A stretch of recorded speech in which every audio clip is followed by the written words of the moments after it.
А ако трябва да ви попитам вас, кое е любимото ви нещо в града в София? Едно нещо, без което не може да живеете. Ами, Царската градина. Царската градина. Да.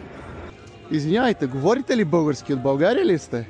Да. Много ми хареса как изглеждате. Чуй, дали мога да ви направя един кадър? Много ми хареса, че все още се обичате, така да го кажа. Дали би било удобно? Имате избор, разбира се.